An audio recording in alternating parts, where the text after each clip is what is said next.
the importance of the initial balance. And in particular, the importance of a large initial balance. What a large initial balance is telling you, basically, is that you've had the initiative early on. People have got their positions away very quickly. They have decided very quickly what they want to do and executed these. That's what's created this outsized move.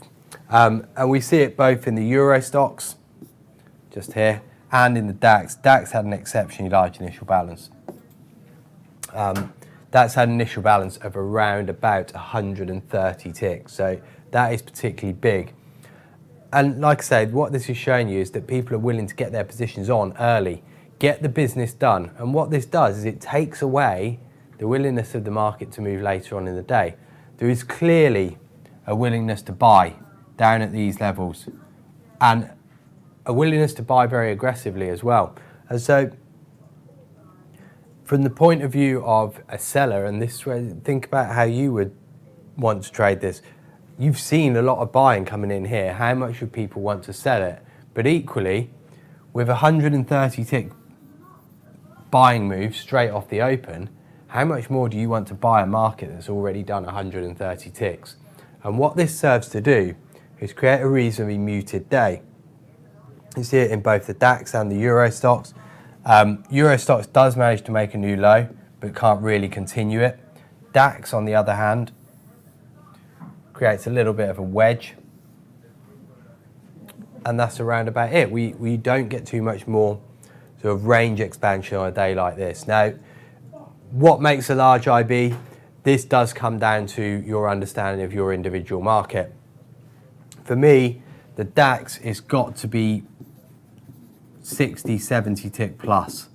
I would consider that a large initial balance. However, for the Eurostoxx, I'd be saying somewhere between 12 and 15. If I see that in either of these markets, I'm then going to start thinking to myself, perhaps we don't have too much more expansion on the day, and that's going to change your strategy.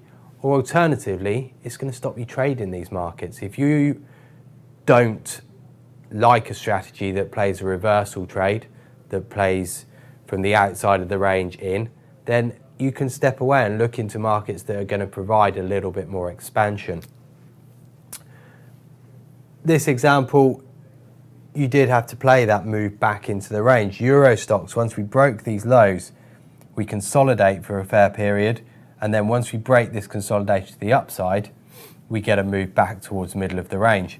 DAX, on the other hand, doesn't really offer you too much reversal opportunity. You get this one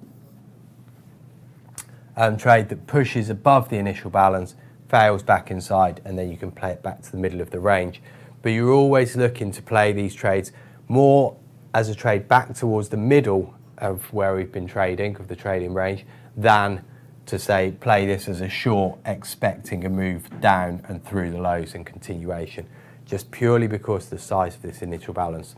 And that's what's so important. It can very quickly, in the initial balance, tell you what to expect for the rest of the day. In this instance, it's telling you that even though there's been a lot of activity early on, there's unlikely to be too much more continuation of this. And it's perhaps a slightly counterintuitive signal, because you see a lot of activity early on and you think, well, there's loads of activity, people are going to keep coming in with more activity, this is going to get more and more busy as the day goes on. And actually, because the activity has created positions to be put on and taken off already, there's less propensity to continue taking those types of trades on. So that's the importance of your initial balances. Watch out for them. Smaller initial balances, as a rule, generally create a larger range extension on the day. Larger initial balance, so the first hour's trade, is more likely to create a more consolidated day.